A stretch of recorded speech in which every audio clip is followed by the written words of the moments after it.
Today we're going to take a look at the best teams for the Jungle Cup. The Jungle Cup is going to be back here again, and today we're going to have 10 teams that you can run for this meta. This meta is going to be here for the Great League as well, so that's going to be quite interesting, of course. If you enjoy this video, feel free to leave a like and subscribe, and we can move on to the first team. In this meta, Piloswine seems to be the best Pokemon. It is ranked quite high, and there's also a bit of a gap in between. And the reason is that actually there are not a lot of good Pokemon to answer it. But here, this is a team that is both using Piloswine, but also can answer it quite solidly. Because you have both Gyarados or the Pelipper in the back, both of them can have the option to do super effective damage against Piloswine and pressuring this Pokemon. Well, of course, Piloswine itself is going to be neutral against itself, and then we have Corviknight as a Saysop, which kind of works out quite well. I think that's kind of more like the top meta team that you're going to see a lot of times. I think that's kind of one of the best teams that you can run in this meta, because there are not really a lot of answers towards Piloswine. There are not really a lot of Fire-type Pokemon, by the way, available. The best one being Talonflame, ranked 50-something, 51 or something. And then the next one is already Camerupt, which kind of showcases you already that Fire-type Pokemon are not really that common in this meta, because not a lot of them are allowed. And so, this is going to be a very interesting team here. It's definitely a team that I would recommend you to give a try. This is mostly the top Pokemon, the top team that you can run. Yeah, there are other alternatives most likely as well. You can also use Piloswine Lead, Saysop, Gyarados, the Pelipper in the back. There are a lot of varieties for this one. It's just the idea of having a Flyer and Piloswine. Not the craziest idea, but it's kind of how this meta is going to work. Alright, next up, we're going to have Diggersby Double Fairy. Oh, and not Diggersby. I mean, you can run Double Fairy. You can run the Saysop of Togekiss and the weak stuff in the back. You can use the Spiritomb. It's double anti-fighting in the back.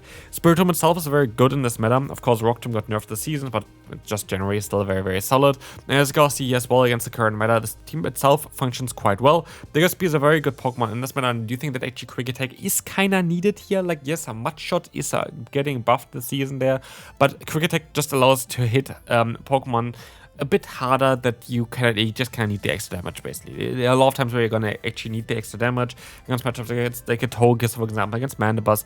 If you don't have that extra damage, it just doesn't work out. And so I do think that this is kind of the best way of running the Diggersby. While I'm a big friend of Mudshot plus a return, this is, I think, not the meta for this specific moveset.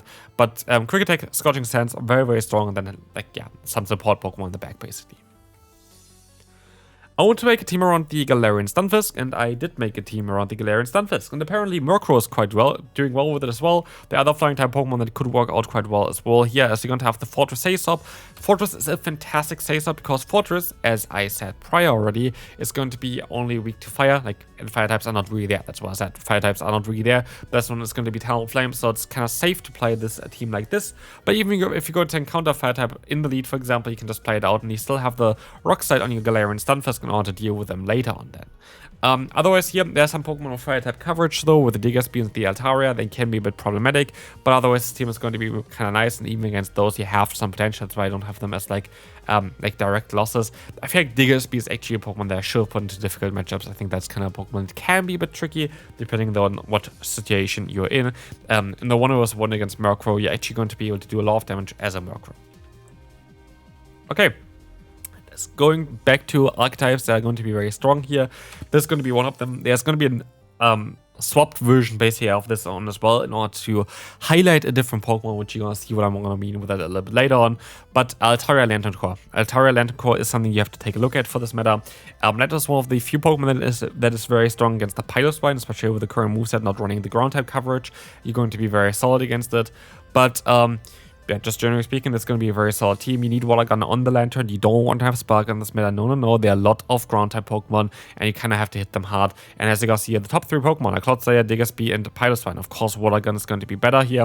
Altaria apparently is our biggest issue, which makes sense. Our own lead is, of course, neutral, and our backline, we have a double weakness to fire, and we have a Pokemon that resists Water Gun. So, like, it makes sense, and we can move on now to team number 5.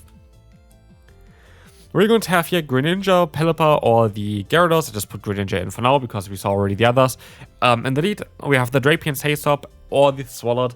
Drapion is better, Swalot is cooler, like depends on really what you want to run. Both of them are viable, but I do think that Swalot is going to be better. For example, I would say if you run Gyarados, it might be better to run Swalot.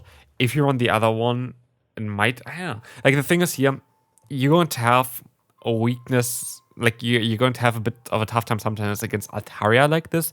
Altaria is not weak. Like, Drapion is still fine generally you have Stone Edge on the Cloud side. Like, it's not that you're very weak against Altaria, so it's not a difficult matchup at all, don't get me wrong. But you have Ice Beam, of course, on the Cloud side, I want to say, on the Sace up here that you can have otherwise, which I forgot, the Swallowed, which is going to be a very nice here, Ice Beam against Altaria.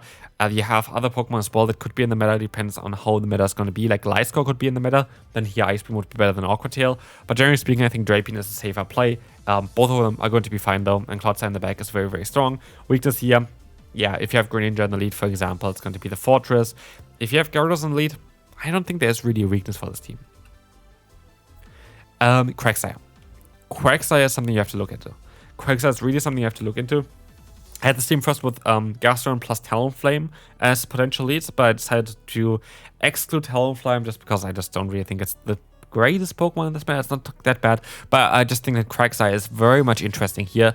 Quagsire, look why Quagsire is best Pokemon here. Like, look at the top 6 Pokemon that you're going to encounter. All of them are weak to the Quagsire. Then we go further down. Altaria we lose against, but we have Stone Edge, super effective. Credillia a bit more tougher, but you have neutral damage. Gliscor, you have super effective damage. Spiritomb neutral, Swirless neutral as well in theory. Mandibuzz here, super effective damage. Gastrodon is going to be neutral. Wigglytuff is going to be neutral, and against the Moltres have super effective damage as well with Stone Edge. So Quagsire has a ton of potential. I think it's going to be one of the strongest teams here as well. Also just because Quagsire is so good against the current top meta. Okay, classic line here. Poison double dark. We had, I think, dark double poison before, so like it's just kind of a reverse option here. I just want to kind of highlight that Morgrem is very good in this meta, especially in the meta where Altaria is quite common.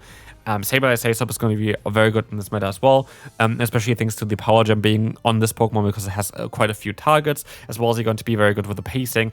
Yeah, just generally speaking, I think it's going to be a fantastic team to run. There's not really a lot to talk about. It's just a classic lineup that just always kind of works.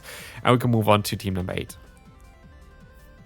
Where we will face Gyarados here together with the Diggersby as well as the Piloswine. This is going to be very interesting, as this is going to be here, just generally a team that's going to work out quite well. I just want to have another team with Piloswine. That's kind of what I have here. It's more of a reverse version of team number 1. The meta itself is quite small, by the way. Like, there are other options that you can go for as well. I just needed to have another Piloswine team in here because Piloswine is by far the best Pokemon. I didn't really include it that often because I just want to highlight other Pokemon, but Piloswine itself is very good, so here's another team you can run. Here, this is the Altaria Lantern team that I want to highlight again. Gourgeist.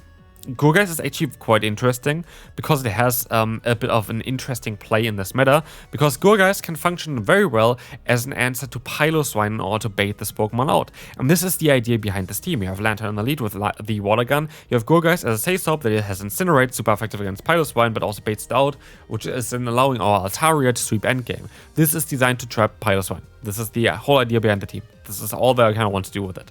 And it should be kind of alright like this. Should be a very good team like this. And of course, again, as I said before, Lantern plus Altaria core is actually very broken in this meta. And so this is going to be a team I would really want to try out myself. I think it's a fantastic team to play. And that's a very nice anti-meta team here kind of for this current meta. Even though, of course, Altaria is a meta Pokemon, it's mainly here to try to counter the top meta Pokemon like the Piloswine. And the final team, I just want to be a bit creative. Like, with team building as well, a lot of times they're like, okay, I try to do the best teams for you. Teams that are going to allow you to get kind of guaranteed climb. Teams that are going to allow you to get some nice wins. But Sharpedo. Why Sharpedo? The main reason is that this Pokemon is actually very good now in the 2-shield scenario, thanks to Waterfall being buffed. Means Poison Fang is now 4 times, like, you're gonna get there faster basically. And while you don't do as much damage, this is here the 0 to 1 shield scenario right now, you are very good against the top 3 Pokemon with Waterfall damage of a Shadow Sharpedo, and you can just chunk away their health, and it's fun. And you need Overheat on the Galarian Weezing in order to deal with Fortress, otherwise you're gonna struggle, so definitely go for Overheat here. It's just a fun team to run. Like, I just want to have something where I'm like, okay, yeah, that's hilarious. Altaria Elite can be a bit tricky as well here for this team, but Diggersby itself, you're going to be fine with the lead as well. Just if your lead is going to be gone, Diggersby can be a bit problematic. But this is a fun team. Use all your shields on Sharpedo. Just use all your shields on Sharpedo. You don't need Shadow Weezing. Normal Weezing is, by the way, better in the back. Shadow Weezing is actually quite a bit worse because you just want to have the overheat damage against like Pokemon like the Fortress. And it doesn't matter if you're Shadow or not. You're going to knock them out anyway. And so that's going to be it for this video. I hope you enjoyed it. Interesting cup here coming up for sure. And yeah, this is going to be it. Yeah, see you later. Bye-bye.